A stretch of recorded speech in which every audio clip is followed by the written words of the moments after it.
Pimpinan DPR RI umumkan beberapa hasil putusan rapat bersama pimpinan fraksi.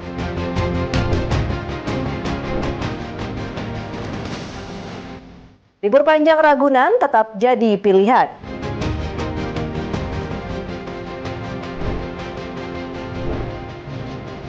Tradisi ngarak perahu maulid, warga berebut isi gunungan. Halo, selamat malam pemirsa setia Berita Nasional TV. Senang sekali Berita Nasional Malam kembali hadir menyapa Anda. Selain 3 berita utama tadi, akan ada informasi lainnya dari dunia politik, ekonomi, hingga isu sosial yang sedang hangat diperbincangkan. Bersama saya, Restu Wulandari, inilah Berita Nasional Malam selengkapnya.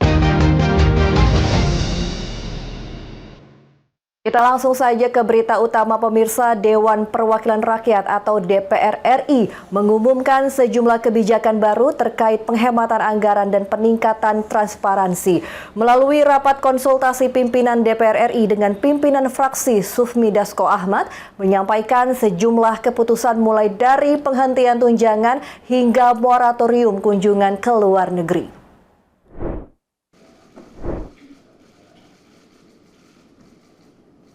Dalam konferensi pers di Kompleks Parlemen, pimpinan DPR RI menjelaskan keputusan hasil rapat yang digelar Kamis 4 September 2025. Wakil Ketua DPR RI Sufmi Dasko Ahmad didampingi Saan Mustafa dan juga Cucun Syamsurizal menyebutkan 6 poin yang telah dibahas bersama dengan pimpinan fraksi DPR RI. Pertama, DPR menyatakan menghentikan tunjangan perumahan anggota DPR terhitung sejak 31 Agustus 2025. Keputusan kedua, DPR memberlakukan moratorium kunjungan kerja ke luar negeri sejak 1 September 2025 kecuali untuk undangan kenegaraan. Kebijakan lain yang diputuskan adalah pemangkasan sejumlah tunjangan dan fasilitas anggota DPR, meliputi biaya listrik, jasa telepon, biaya komunikasi intensif, dan tunjangan transportasi. Selain itu, anggota DPR yang dinonaktifkan partai politik tidak lagi mendapatkan hak keuangan. Pimpinan DPR juga menyatakan sedang berkoordinasi dengan Mahkamah Kehormatan Dewan dan Mahkamah Partai untuk memproses lebih lanjut status anggota yang dinonaktifkan. DPR menegaskan langkah ini adalah bagian dari upaya memperkuat transparansi, mendorong partisipasi publik, dan menjawab tuntutan reformasi internal parlemen.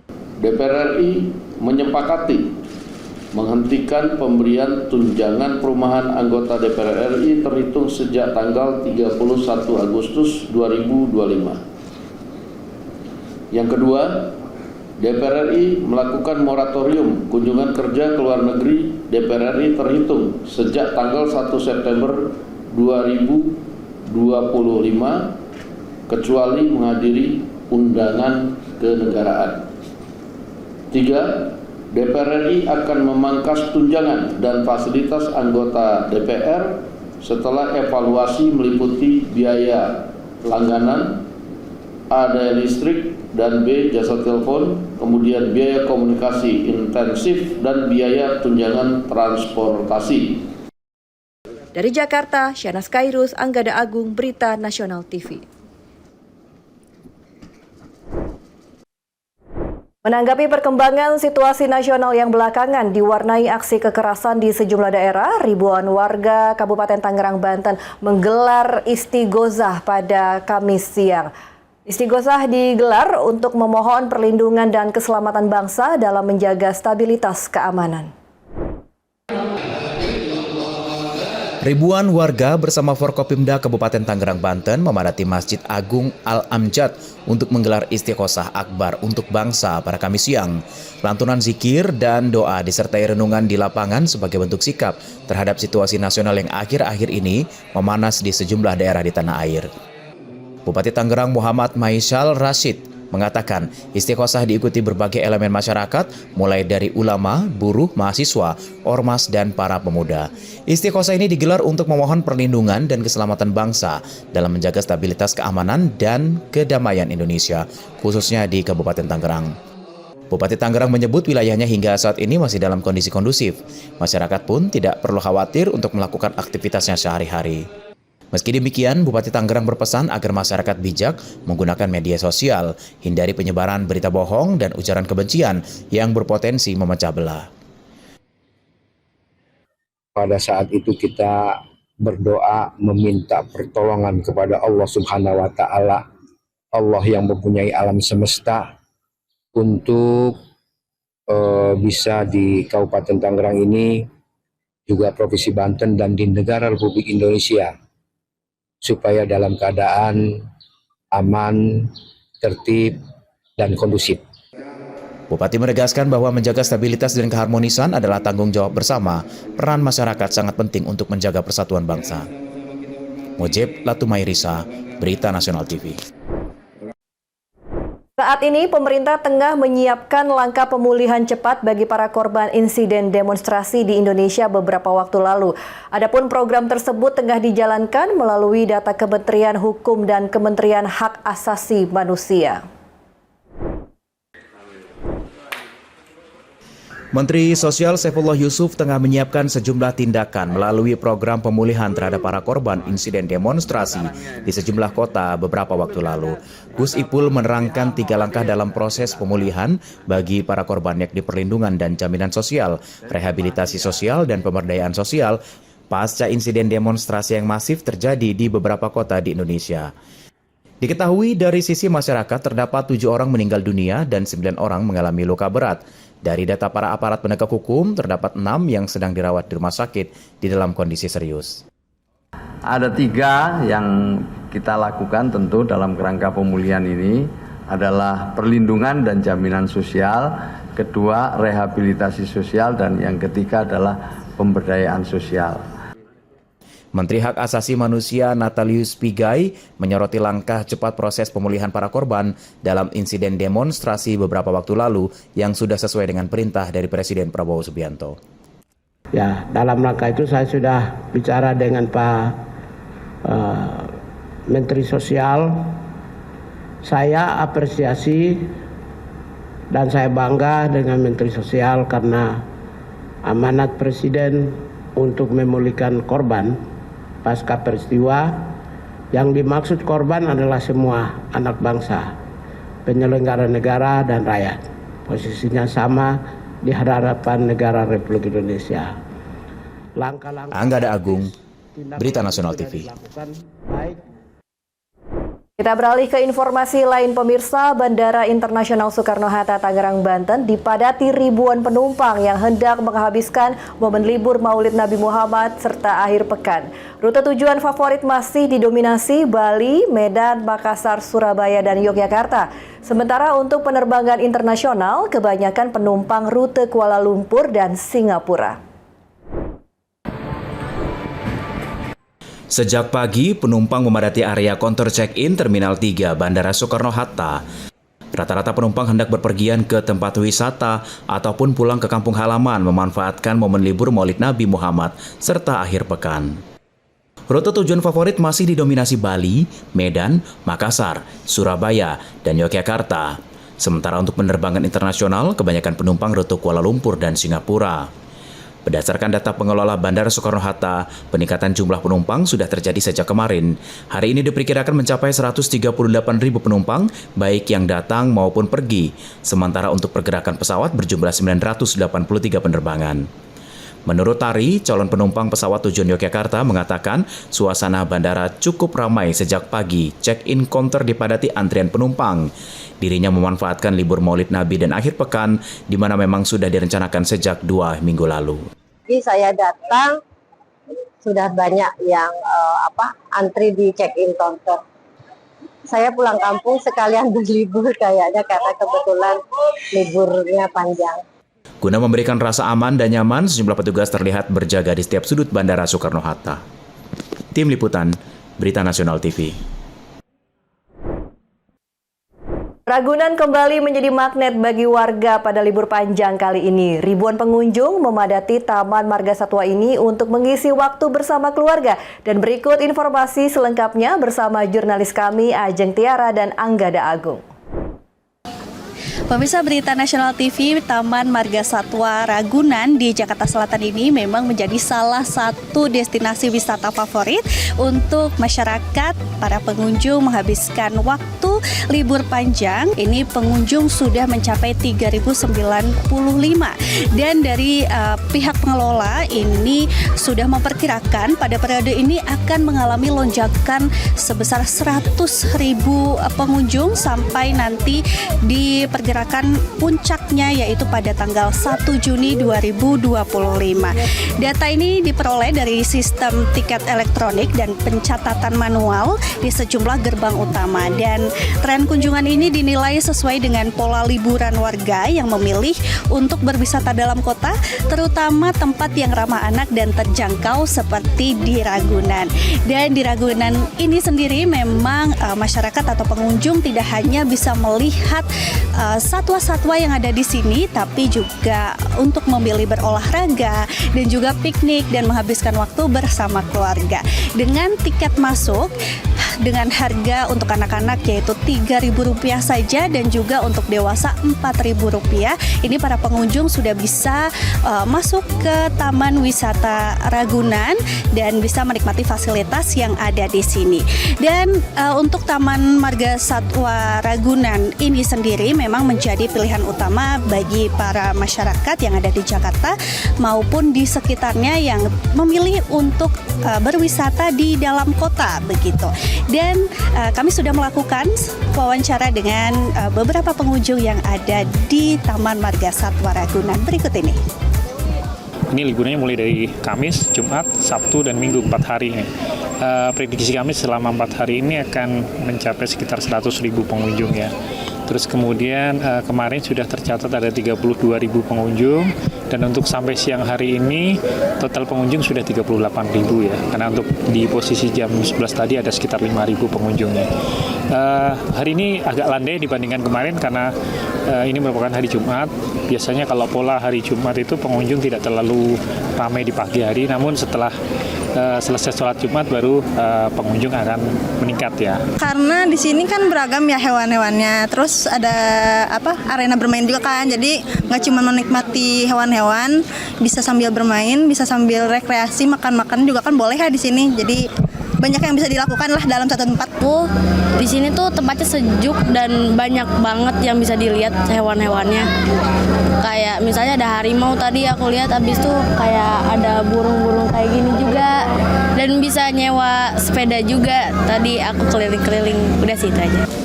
Ya, dengan lonjakan pengunjung yang terus meningkat, ini pihak pengelola menghimbau masyarakat dan pengunjung untuk tetap menjaga kebersihan, kenyamanan agar masyarakat bisa mendapatkan pengalaman wisata yang aman dan menyenangkan.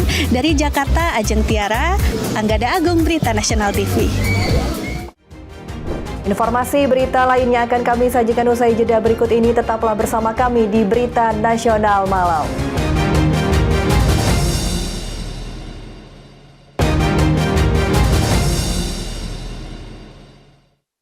Terima kasih Anda masih bersama kami di Berita Nasional Malam. Pemirsa, Direktorat Jenderal Perhubungan Darat Kementerian Perhubungan atau Ditjenhub.dat Kemenhub menyatakan kesiapan mengantisipasi lonjakan mobilitas masyarakat selama masa libur panjang memperingati Maulid Nabi Muhammad SAW tahun 2025. Dan untuk membahasnya lebih jauh bersama kami telah terhubung Bapak Revi Zulkarnain, Kepala Terminal Kalideres. Halo Bapak Revi. Selamat malam. Selamat malam, Mbak. Ya, Bapak Revi, langsung saja nih saya ingin bertanya, bagaimana kesiapan angkutan transportasi selama cuti bersama, Pak? Ya, baik. Jadi kita di Terminal Kalideres, ya seperti masa-masa liburan sebelumnya, untuk libur panjang kita mempersiapkan segala sesuatu untuk angkutan transportasi antar kota, antar provinsi, khususnya yang melayani di Terminal Kalideres yang menuju Pulau Sumatera maupun Pulau Jawa. Karena di Kalideres ini kita melayani tujuan Sumatera itu seperti Lampung, Padang, Palembang, Bengkulu, kemudian Aceh, Medan. Kemudian untuk Jawa itu adalah Banten, Jawa Barat, Jawa Tengah, Jawa Timur, hingga Bali dan Nusa Tenggara Barat. Nah, kita melakukan persiapan dengan melakukan pemeriksaan kendaraan ya, namanya ramcek atau pengujian kendaraan bermotor yang memastikan bahwa armada yang digunakan itu dalam kondisi layak jalan dan tidak membahayakan keselamatan dari penumpang yang diangkut. Nah, selain itu kita juga bekerja sama dengan Dinas Kesehatan DKI Jakarta, khususnya Sudin Kesehatan Jakarta Barat dan Puskesmas se-Jakarta Barat, itu melakukan tes kesehatan pengemudi dan juga melakukan tes urin terhadap pengemudi yang akan melakukan perjalanan antar kota, antar provinsi. Nah, kita juga dibantu dari Badan Narkotika Provinsi DKI Jakarta supaya dipastikan selain kendaraannya sehat, pengemudinya juga sehat hingga tidak membahayakan keselamatan dari penumpang yang diangkut. Oke. Nah, selanjutnya berapa armada bus Pak yang disiapkan selama cuti bersama ini Pak? Ya, kalau untuk jadwal keberangkatan, kita masih mengikuti jam-jam pemberangkatan normal seperti biasa. Emang pada libur panjang saat ini, emang jumlahnya tidak begitu naik signifikan ya Pak. Kemungkinan naik antara 20-30% daripada hari-hari biasa. Mengingat mungkin situasi pada saat ini, mungkin banyak yang berdiam diri di rumah ya, atau di dalam kota. Namun kita juga sudah tetap mempersiapkan apabila nanti terjadi lonjakan, kita sudah bekerja sama dengan perusahaan PO Bus untuk menyiapkan bis bantuan. Namun saat ini kita masih tetap mengutamakan bis reguler yang ada, karena memang pada saat libur panjang, biasanya untuk jumlah armada itu masih jumlahnya sama dengan hari biasa, cuman hanya jumlah kapasitas penumpang yang ada pada kendaraan yang bertambah, gitu Mbak.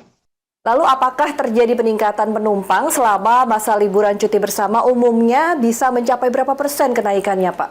Iya, kalau kita lihat dari tiket yang terjual, itu kebanyakan kan sudah menggunakan sistem online, itu untuk tujuan Surabaya, Malang, kemudian Semarang, kemudian Jawa Tengah itu seperti Tegal, Wonosobo, Cilacap, Purwokerto, itu yang cukup tinggi untuk jumlah penumpangnya, Mbak.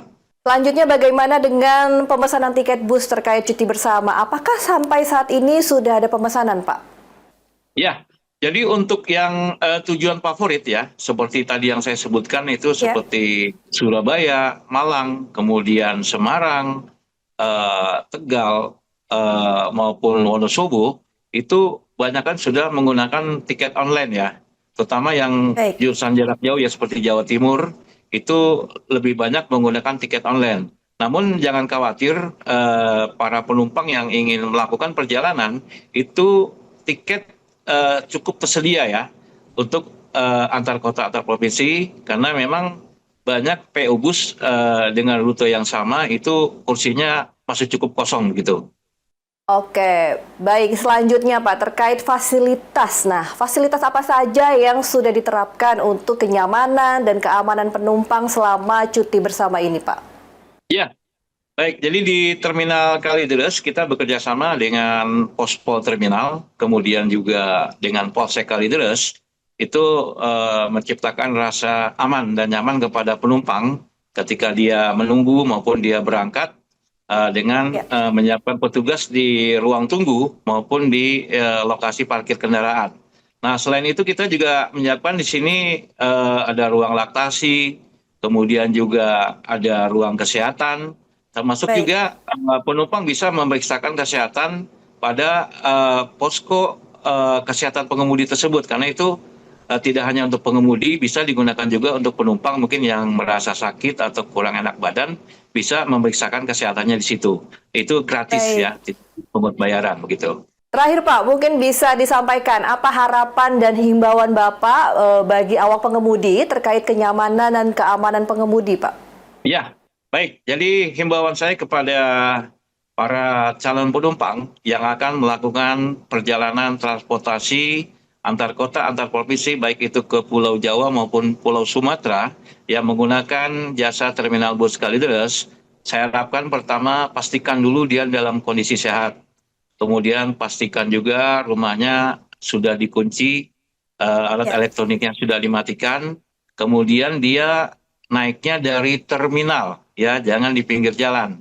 Kemudian ketika di terminal dia membeli tiket yang belum mempunyai tiket di loket yang sudah disediakan, dan pastikan juga PO bus yang akan dia naiki dan juga dicek tujuannya, harganya maupun fasilitas yang diberikan oleh perusahaan otobus tersebut sesuai nggak dengan harga yang dijual. Nah, terus kemudian juga tetap mengikuti arahan dari perusahaan otobus yang memberangkatkan maupun petugas yang ada di terminal. Dan juga saya harapkan juga ketika tiba di daerah itu turunnya di terminal, jangan di pinggir jalan karena biasanya tibanya pada saat dini hari sangat berbahaya bagi keselamatannya. Nah, ketika dia kembali saya harapkan juga turunnya tetap di terminal karena tibanya juga pada dini hari, sehingga kalau di terminal itu kan ada petugasnya, ada sarana prasarana yang bisa disiapkan, digunakan seperti ada ruang tunggu, musola, toilet yang bisa digunakan untuk sambil menunggu jemputan begitu. Oke, baik. Terima kasih Pak Revi untuk waktunya berbincang-bincang bersama kami di Berita Nasional Malam. Selamat malam dan selamat beraktivitas kembali, Pak. Ya, pemirsa, jangan kemana-mana karena usai jeda Berita Nasional Malam masih akan menghadirkan informasi menarik lainnya.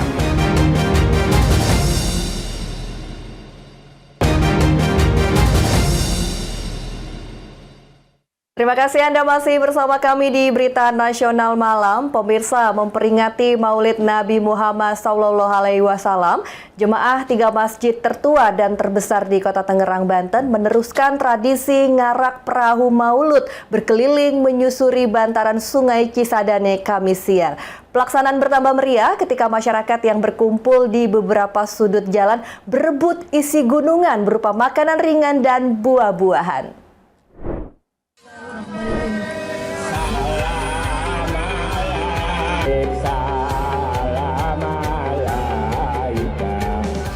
Jemaah 3 masjid tertua dan terbesar di Kota Tangerang yakni Masjid Kalipasir, Masjid Al-Ijtihad, serta Masjid Raya Al-Azom dan santri pondok pesantren meneruskan tradisi ngarak perahu maulud yang telah dilakukan masyarakat sejak tahun 1939 lalu pada Kamis siang.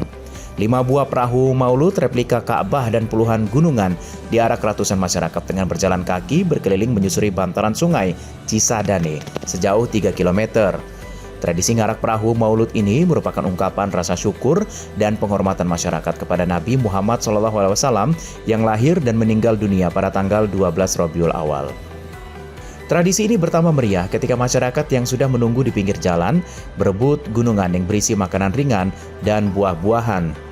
Bahkan tidak sedikit warga yang terjatuh karena mereka terlibat saling dorong.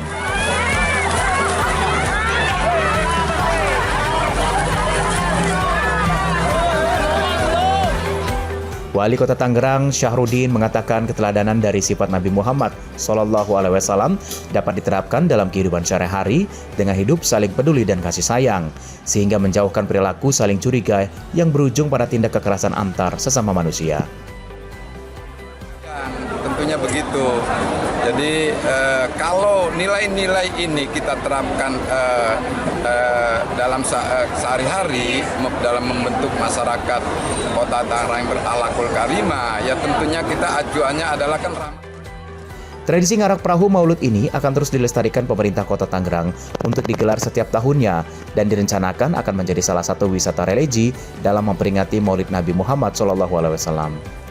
Mujib Latumairisa, Berita Nasional TV.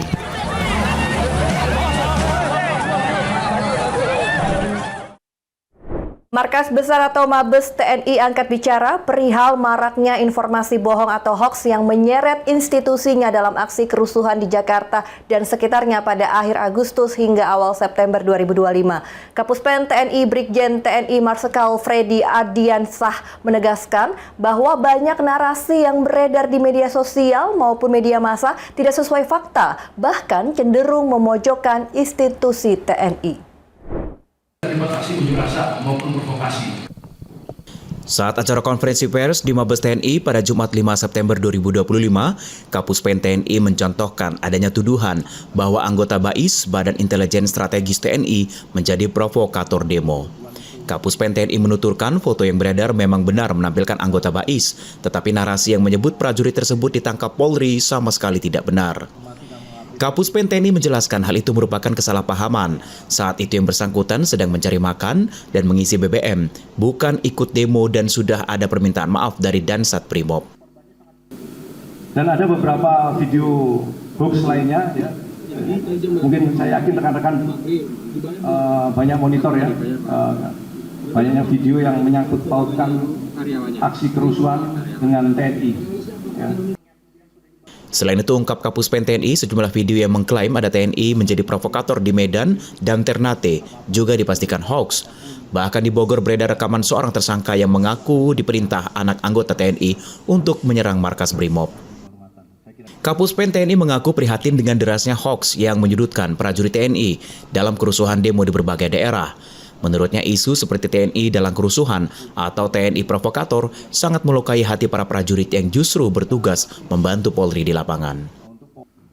Sanas Hairus, Anggada Agung, Berita Nasional TV.